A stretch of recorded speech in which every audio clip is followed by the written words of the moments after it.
नमस्कार. देशोन्नतीमध्ये मी ऐश्वर्या शिंदे आपलं स्वागत करते. बघूया प्रदेशच्या आजच्या टॉप 10 बातम्या. लोकसभा निवडणुकीच्या तारखा जाहीर होता सर्व राजकीय पक्ष ऍक्टिव्ह झाले आहेत. निवडणुकीच्या घोषणेनंतर ऑल इंडिया मजलिस इत्तेहादुल मुसलमीन म्हणजेच AIMIM ने आगामी लोकसभा निवडणुकीसाठी 3 उमेदवारांची घोषणा केली आहे. पक्षाचे राष्ट्रीय अध्यक्ष असदुद्दीन ओवैसी यांचाही यात समावेश आहे.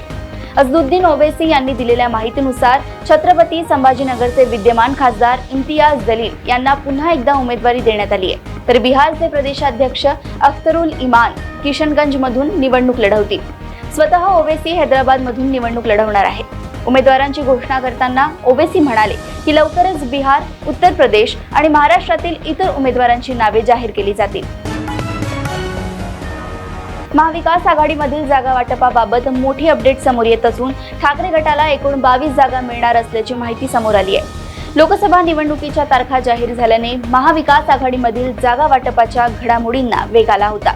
अखेर ठाकरे गटाच्या जागेवर शिक्कामोर्तब झाल्याची माहिती मिळत आहे, ज्यात उद्धव ठाकरेंच्या शिवसेनेला 22 जागा मिळणार असल्याची माहिती मिळते. कोण विजय शिवतारे, त्याची लायकी काय असं विचारणारे अजित पवार आता का घाबरले आहेत? माझी लायकी काय आणि अवाका किती हे अजित पवारांना दाखवणारच असा ठाम पवित्रा शिंदे गटाचे नेते आणि माजी मंत्री विजय शिवतारे यांनी घेतलाय. विजय शिवतारे यांनी दुसऱ्यांदा मुख्यमंत्री एकनाथ शिंदे यांची भेट घेतली. विजय शिवतारे यांनी बारामती लोकसभा निवडणूक लढवण्याचा निर्धार केलाय. तसंच अजित पवार किंवा त्यांच्या पत्नी सुनेत्रा पवार यांच्या विरोधात उभं राहण्याचा पवित्रा शिवतारेंनी घेतलाय. बारामती लोकसभा मतदारसंघात यावेळी उपमुख्यमंत्री अजित पवार विरुद्ध खासदार शरद पवार अशी निवडणूक होणार असल्याचे बोलले जात आहे. बारामती लोकसभा मतदारसंघाकडे संपूर्ण देशाचे लक्ष लागले आहे. राष्ट्रवादीत फूट पडल्यानंतर बारामतीकर कोणाला साथ देणार यावर चर्चा रंगल्या होत्या. अजित पवार यांच्या पत्नी सुनेत्रा पवार विरुद्ध सुप्रिया सुळे अशी लढत होणार आहे. दरम्यान आता पवार कुटुंबातील सर्व सदस्य सुप्रिया सुळे यांच्या प्रचारासाठी मैदानात उतरल्याचे दिसते. कालपासून अजित पवार यांचे सख्खे भाऊ श्रीनिवास पवार आणि त्यांच्या पत्नी शर्मिला पवार यांनी सुळेंचा प्रचार सुरू केलाय. भारत जोडो न्याय यात्रेची मुंबईत सांगता करताना झालेल्या एका मोठ्या सभेत काँग्रेस नेते आणि खासदार राहुल गांधी यांनी भाजपा, पंतप्रधान नरेंद्र मोदी, केंद्र सरकार आणि काँग्रेस पक्ष सोडलेल्या नेत्यांवर टीका केली होती. राहुल गांधी यांनी दावा केला होता की अशोक चव्हाण हे सोनिया गांधी यांना भेटून ढसाढसा रडले होते. यावर अशोक चव्हाण यांनी प्रतिक्रिया दिली आहे. राहुल गांधी यांनी कुणाचे नाव घेतले नाही, पण राहुल गांधी यांचे विधान माझ्या संदर्भात असेल तर ते हास्यास्पद आहे. तथ्यहीन आहे. मी सोनिया गांधी यांना भेटलो नाही.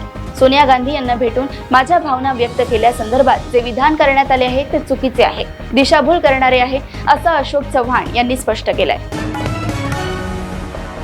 लोकसभा निवडणुकांची घोषणा झाल्यामुळे राजकीय घडामोडींनी वेग घेतलाय. त्यातच मनोज जरांगे पाटील हेही आक्रमक झाले असून लोकसभा निवडणुकीत हजारो मराठा उमेदवार उतरवण्यात येणार असल्याचं त्यांनी म्हटलंय आणि मराठा आरक्षणाच्या मुद्द्यावरून त्यांनी फडणवीसांना इशारा देत भाजपाचा 48 पैकी एकही खासदार निवडून येणार नाही असे विधान केले. यावर छगन भुजबळ यांनी जरांगेंवर टीका केली आहे. इतकंच नाही तर 2 ते 4 सभांना झालेली गर्दी पाहून मनोज जरांगे पाटलांच्या डोक्यात हवा गेली असल्याचंही भुजबळ यांनी म्हटलंय. भुजबळ यांनी टाकीवर चढलेल्या गाढवाचं उदाहरण देत मनोज जरांगे यांची तुलना गाढवासोबत केली आहे. आगामी लोकसभा निवडणुकीसाठी सर्वच पक्ष उमेदवारांची चाचपणी करत आहेत. त्यात नुकतेच राहुल गांधींच्या नेतृत्वात मुंबईत इंडिया आघाडीची सभा पार पडली. या सभेच्या दुसऱ्याच दिवशी काँग्रेसचे आमदार राजू पारवे हे पक्षाला रामराम करून शिंदेच्या शिवसेनेचं धनुष्यबाण हाती घेण्यासाठी सज्ज झालेत अशी बातमी समोर आली आहे. उमरेडचे काँग्रेस आमदार राजू पारवे हे मुख्यमंत्री एकनाथ शिंदेच्या शिवसेनेत पक्ष करण्याच्या तयारीत आहेत. आज हा पक्ष प्रवेश होऊ शकतो. राजू पारवे हे शिवसेनेचे रामटेकचे उमेदवार असतील का अशी चर्चा आता सुरू झाली आहे. 12वी फेल चित्रपटात ज्यांचा जीवनपट मांडण्यात आलाय असे IPS अधिकारी मनोज शर्मा यांना सेवेत महानिरीक्षक पदी पदोन्नती मिळाली आहे. या पदोन्नती संदर्भात मनोज शर्मा यांनी X वरून माहिती दिली आहे. मनोज शर्मा यांच्या आयुष्यावर चित्रपट आल्यानंतर ते देशभरात चर्चेत आले होते. मनोज शर्मा हे महाराष्ट्र केडरचे IPS अधिकारी असून सध्या ते महाराष्ट्र पोलीस दलात उपमहानिरीक्षक म्हणजेच DIG पदावर कार्यरत होते. मात्र आता त्यांना महानिरीक्षक पदी पदोन्नती मिळाली आहे. गेल्या काही दिवसांपासून मनसेच्या राजकीय भवितव्याविषयी जोरदार चर्चा पाहायला मिळते। एकीकडे मनसे अध्यक्ष राज ठाकरे यांनी लोकसभा निवडणूक लढवणार की नाही याविषयी अद्याप कोणतीही स्पष्ट भूमिका जाहीर केलेली नसताना दुसरीकडे मनसे महायुतीचा भाग होणार असल्याचं बोललं जात आहे। या संदर्भात दोन्ही बाजूच्या नेते मंडळींच्या विधानांचा दाखला दिला जात आहे। मुख्यमंत्री एकनाथ शिंदेंनी आज मुंबईत पत्रकार परिषद घेतली, ज्यात त्यांनी राज ठाकरेंच्या सहभागाविषयी सूचक विधान केलंय।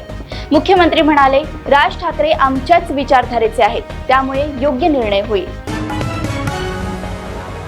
सिमेंट कॉन्क्रीटची मिक्सर मशीन रस्त्याच्या कडेला लावताना मागून आलेल्या भरधाव ट्रकनं मजुरांना चिरडल्यानं 4 मजुरांचा मृत्यू झालाय। या अपघातात इतर 7 मजूर गंभीर जखमी झाले आहेत। हा अपघात पुणे बंगळुरू राष्ट्रीय महामार्गावरील वाठार येथील पुलाजवळ रविवारी रात्री 8 वाजताच्या सुमारास घडलाय।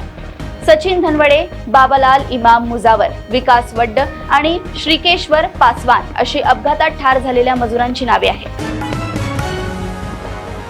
अशाच प्रदेशातील टॉप 10 बातम्या जाणून घेण्यासाठी बघत रहा देशोन्नती। आणि अजूनही तुम्ही आमच्या चॅनलला लाईक आणि सबस्क्राईब केलं नसेल तर लगेच लाईक आणि सबस्क्राईब करा आणि बघत रहा देशोन्नती। नमस्कार।